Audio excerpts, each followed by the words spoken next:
Bonjour, j'espère que vous allez bien. On se retrouve aujourd'hui pour un petit crash test en cuisine. Je sais que vous avez bien aimé le premier que j'avais fait avec les pois chiches noirs, même si ça avait été un bon petit fail là quand même. Je pense qu'on peut le dire. Bon, bah... déçue je suis, hein. Ce n'est ni noir ni marron. Bon, c'est évidemment un petit peu plus foncé que du houmous réalisé avec des pois chiches classiques, entre guillemets. Mais bon, ça change pas non plus, on passe pas du tout au tout, quoi. Hein. Je m'apprête à tester de la farine de cacahuète. Pour tout vous dire, j'allais même pas filmer en fait, j'allais m'atteler à la confection de mon brownie comme ça. Et je me suis dit, non mais attends, de la farine de cacahuète c'est quand même un truc de fou. Il faut que tu en fasses une vidéo crash test. Celle-ci vient du site Coro, ils l'ont sortie tout récemment, là il y a quelques semaines. Et évidemment, quand j'ai vu cette nouveauté passer, impossible de lui résister. Je l'ai directement prise dans ma commande mensuelle. Vous savez que je travaille avec eux et que j'ai le droit du coup de passer une commande chaque mois que je ne paye pas du coup.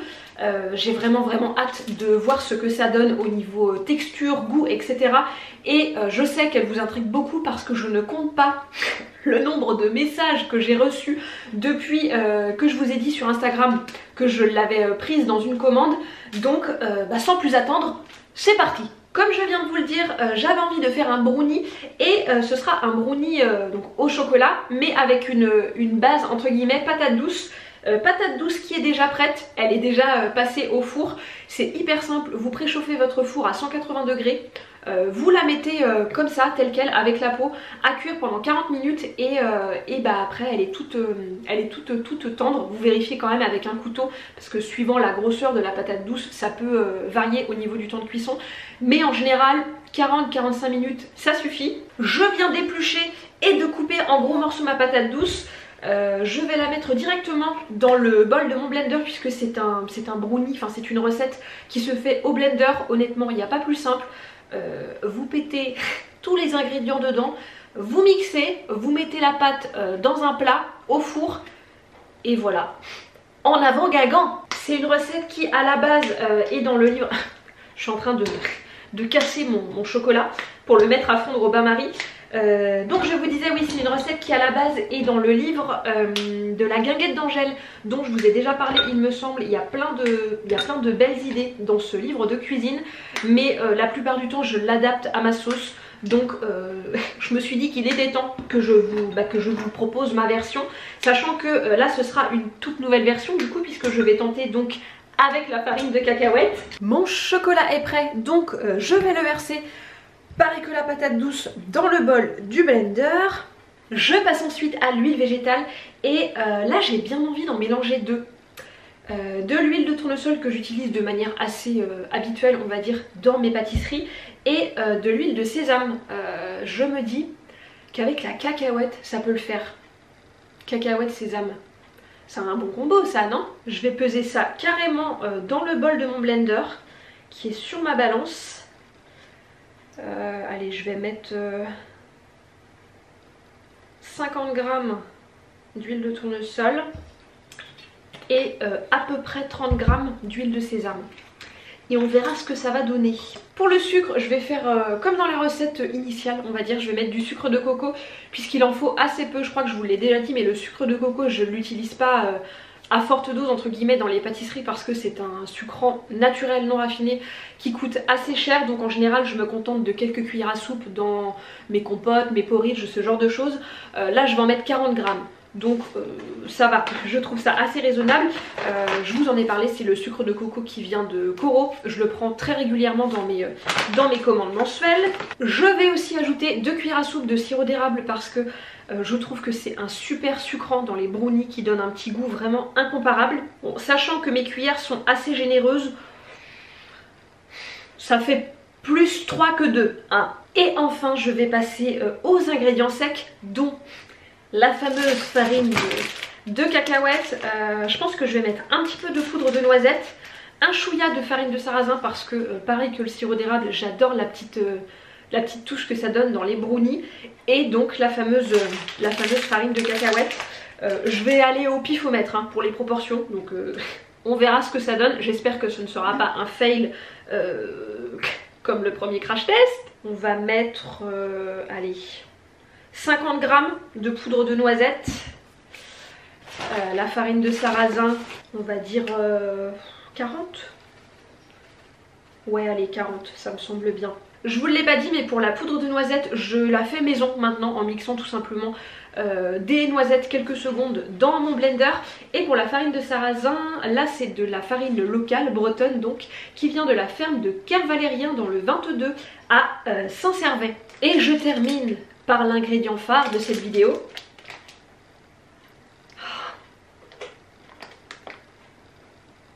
Ça sent tellement bon, la cacahuète.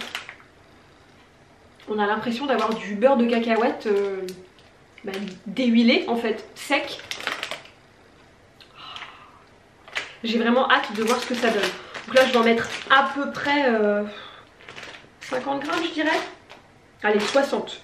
J'allais l'oublier, très très importante hein, dans un brownie. La pincée de sel évidemment. Et c'est parti. Il n'y a plus qu'à mixer tout ça et on va voir ce que ça donne niveau texture et puis après niveau goût. Mais là il va falloir être patient parce que il va falloir attendre que le brownie soit cuit. Niveau texture honnêtement RAS ça me semble nickel. C'est ni trop liquide ni trop épais. Je vais goûter la pâte crue hein, évidemment.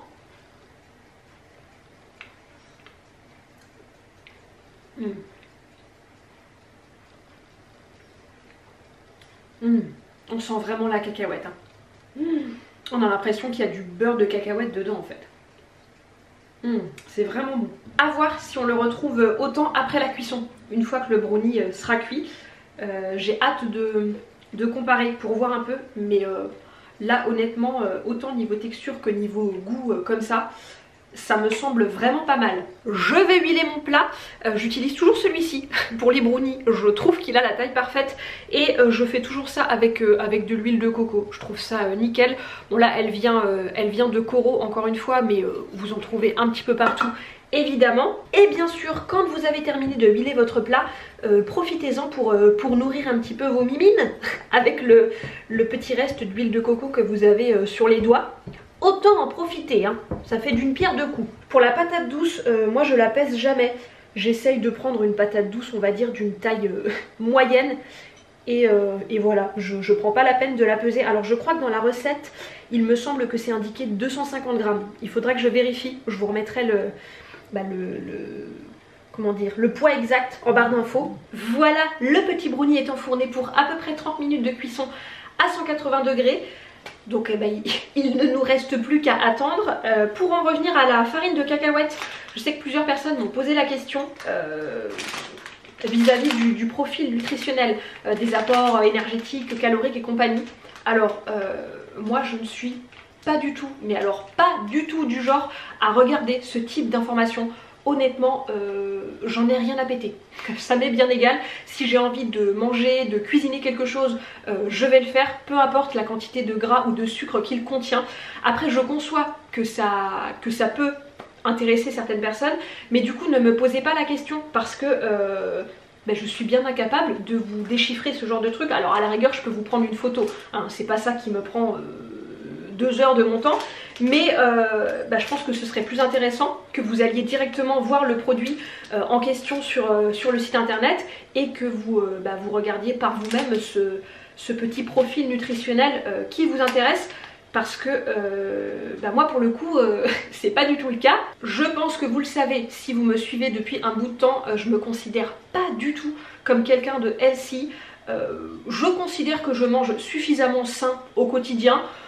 Après oui je mange beaucoup de sucre, beaucoup de gras, mais écoutez ça ne me pose aucun problème, voilà. Ah oui et je voulais vous montrer ça aussi, même si je ne vais pas la mettre en action dans cette vidéo parce que c'est la farine de cacahuète hein, qui est à l'honneur aujourd'hui. J'ai aussi pris dans ma dernière commande Coro de la spiruline bleue. vraiment bleu hein, pour le coup. J'ai vraiment hâte de m'amuser avec. Je pense que ça va être rigolo de faire des cakes un peu pastel, des glaces aussi pastel l'été prochain. Encore une fois, plusieurs personnes m'ont demandé quelle était la différence avec la spiruline verte, enfin en particulier au niveau de l'apport en fer, etc. Honnêtement, je ne sais pas. J'ai regardé un petit peu sur le web, j'ai rien trouvé de probant. Je pense que c'est tout simplement une variété différente entre guillemets, comme il existe des choux-fleurs jaunes, violets, etc. Depuis le début de cette vidéo à peu près, je sens que ça commence doucement mais sûrement à me chatouiller, à me gratouiller la gorge. Vous savez, le moment où vous vous dites je suis en train de tomber malade, bah c'est ça hein, ouais, ça commence à être un peu gonflé là. Ça ne sent pas bon. Vous savez quoi, je vais direct prendre une bonne cuillère à soupe de sirop de sapin. Là il est sorti parce que monsieur a mal à la gorge depuis quelques jours, donc il se fait une petite cure de sirop de sapin. Ce truc est hyper efficace, on a découvert ça grâce à une amie. C'est la marque BioVert, enfin les laboratoires BioVert j'imagine. Alors par contre c'est très costaud hein. Ça sent très fort les plantes, c'est un truc qui est hyper épais, mais alors redoutable. Dedans vous avez du sirop de blé pour la base, mais autrement au niveau des plantes, extrait d'échinacée, de thym, de cassis, de propolis, d'eucalyptus, de sauge, de drosera, je ne sais pas ce que c'est, de charme et des huiles essentielles, eucalyptus globulus, pin, thym, menthe poivrée, bref. Encore une fois, c'est costaud. C'est-à-dire que rien que l'odeur, vous voyez à quel point c'est épais. Ah, on est sur un sirop qui tapisse bien la gorge hein, quand même. Je crois que c'est 3 cuillères à soupe max la posologie, par adulte hein, je précise. Parce que pour les enfants j'imagine que c'est différent. Je suis même pas sûre que ça convienne aux enfants d'ailleurs. Le truc vous dégage la poitrine. À chaque fois j'en suis étonnée moi-même. Du coup pour les enfants c'est à partir de 12 ans seulement. Et c'est la même posologie. 3 fois une cuillère à... Ah non pardon, j'allais dire des bêtises. Pour l'adulte c'est 3 fois une cuillère à soupe. Et pour l'enfant à partir de 12 ans c'est 3 fois une cuillère à café par jour. Dans tous les cas je vous montre ça comme ça, mais évidemment attention aux contre-indications éventuelles hein. Renseignez-vous bien. J'essaye de meubler un peu cette vidéo hein, en attendant que le brownie soit cuit. Ah, la dame est très impatiente hein. Bon, il reste plus d'1 quart d'heure donc on a un petit peu le temps. Sinon par ici tout le monde va bien. Houston est en train de comater devant la gamelle d'eau. Houston. Allô? Ah oui là il est parti très loin là hein. Cucu. Ah ça y est quand même. Mon chouchou. Oh, t'es si beau. Oui, et tu le sais que tu es beau en plus. Tu en joues. Hein? Tu crois que personne le voit là? Mais si, nous ne sommes pas dupes. Hein. Pour Persillette, on part sur la sieste de fin de journée. Un mouchaton? Alors? Ah bah oui. Oh mouchadou. Hey, salut toi. Bon, je pense qu'il devrait être cuit, je vais quand même vérifier.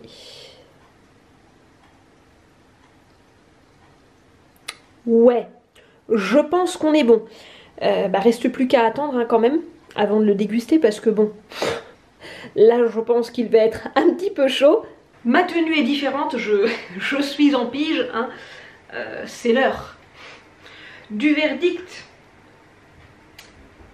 Je procède à la découpe d'un petit morceau. Ça m'a l'air pas mal. Hein. Oui, ça m'a l'air bien moelleux tout ça. Attention.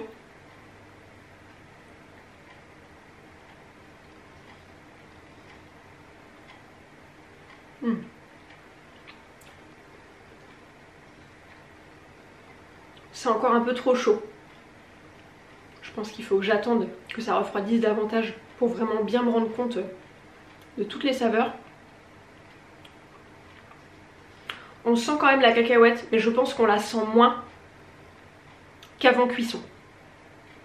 Il faut que je regoute quand ce sera un petit peu plus froid. Bon alors, on se retrouve pour clôturer cette vidéo et pour vous donner notre avis final parce que je viens de faire goûter à monsieur ce fameux brownie. Alors je vais re-goûter.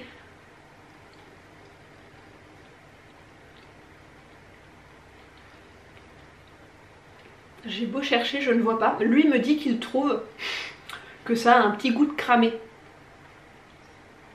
Non.